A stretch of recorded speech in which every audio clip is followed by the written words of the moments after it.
Surrounded by water, Door County's first settlers conveyed themselves and their commerce by boat. Starting in the 1850s, the craft of boat building on the peninsula developed and concentrated into big business that Sturgeon Bay would become known for around the world. When the European migration really picked up steam in the 1850s, most of the people that were showing up out here, either from the East Coast or from someplace in Europe, were coming from a maritime culture. If you go back to the very earliest boats that were thrown in the water to move goods and to fish, they were all built by hand. They all required the individual who was building the boat to know all of the necessary skill sets in order to make a chunk of wood float. They had sawmills, or they had stone quarries, or they had ice houses, but they also possessed the skills to build boats. So they're essentially building ships for their own personal use, and then, sort of the excess is sold off to someone else who is not quite as skilled as they are. And that's what really starts the hub of shipbuilding here in Sturgeon Bay. By the time that the stone and lumber trades started to kind of evaporate and collapse in on themselves, various yards were capable of actually building vessels that could handle other kinds of cargo. Naturally, this area was able to kind of capitalize on that, and so Sturgeon Bay became a center for commercial shipbuilding. Sturgeon Bay gained a reputation of having a skilled and innovative workforce, which attracted the attention of the United States Navy.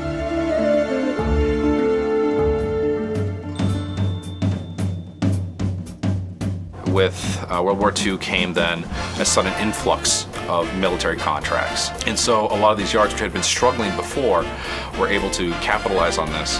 And we were pushing ships out, sometimes 5 a day. With that, Sturgeon Bay became a boom town almost overnight.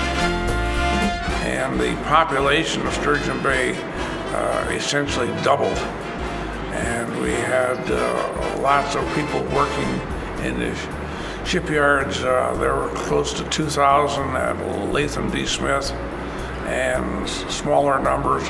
Peterson Builders at one time had around 1,000.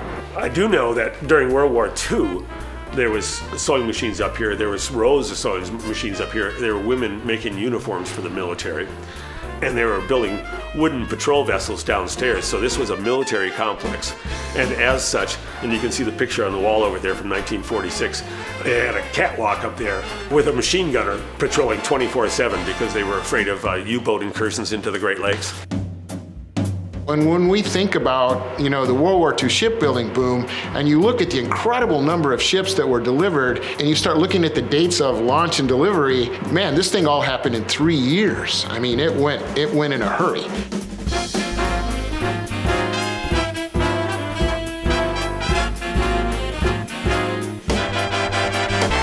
And the city of Sturgeon Bay was able to bring in folks from all over the place. I mean, there were, buses running from, hither and yon, and they were trying to come up with ways to house, hundreds of folks that were coming in.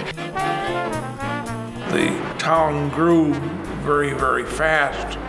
We had a municipal bus service that ran around town.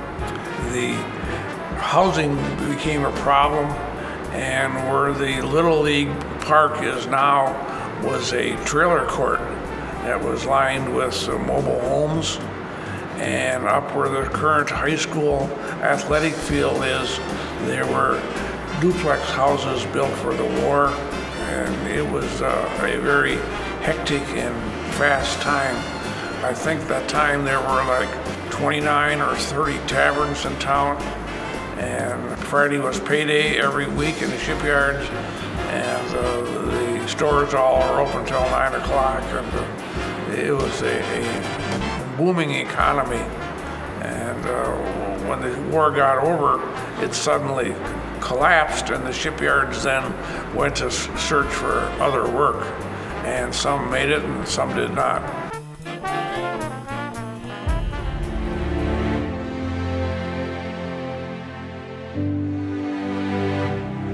In the decades after the war, Sturgeon Bay shipbuilders found themselves in the situation of having to diversify to stay afloat.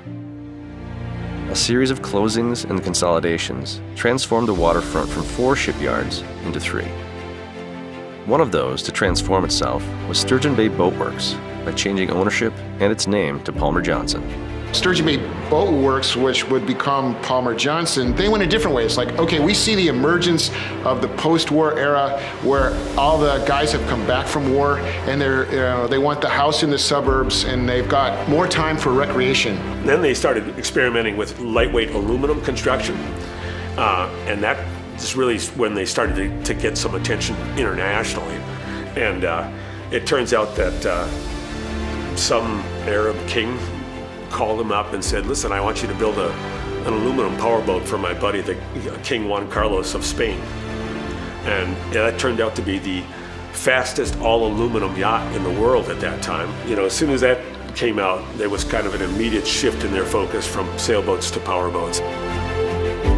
They call themselves the Stradivarius builders of Sturgeon Bay because the guys at Palmer Johnson were artists in wood, in metalwork, whether it was welding, joiner work, anything you imagine. They did it so beautifully well.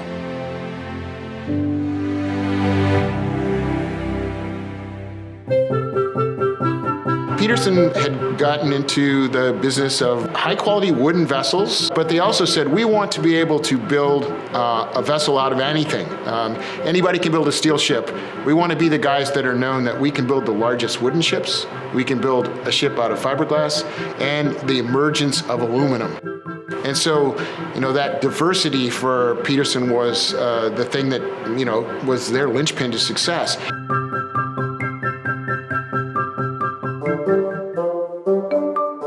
Latham D. Smith and Sturgeon Bay Shipbuilding and Dry Dock Company would eventually be merged into one yard, Bay Shipbuilding. In the late 1960s, Bay Ship would take on numerous shipbuilding commissions, but none as grand as 5,000-foot lake boats, the largest ships to ply Great Lakes waters. Well, in the late 60s, 68, a new lock was built at St. Mary's River, and it would allow a 1,000-foot vessel. So it was much more economical to have a large ship, and there were a series of large ships built in this 70s into 81 to carry mainly iron ore, some coal.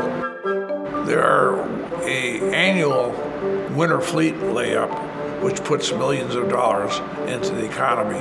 The vessels that carry these iron ore and bulk cargoes do not run in the winter because of ice. There's anywhere from 14 to 19 ships come into Sturgeon Bay every winter to get repaired, rejuvenated, parts replaced, so that when the shipping season comes, they can run and not be stopped for repairs.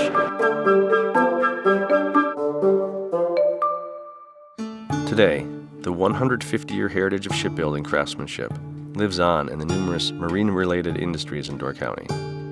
We also had multi-generational families who worked in these yards. It was not uncommon for an individual woodwright or a carpenter or a caulker to bring his son into the trade, to learn alongside and continue that tradition forward. And so over the course of a century and a half, you had an incredible buildup of skill, talent, and craftsmanship. You get people who really do take pride in their work and care about what they're doing. And it attracts people of that mentality. And fortunately, I think there has been and probably continues to be a critical mass of that sort of people in this area. It's the same thing that draws artists here. This is a remarkable place. It truly is. I would definitely say that shipbuilding has definitely created a unique culture for the area. I believe shipbuilding has made this community intimately tied with the water and in ways that you're not going to see elsewhere.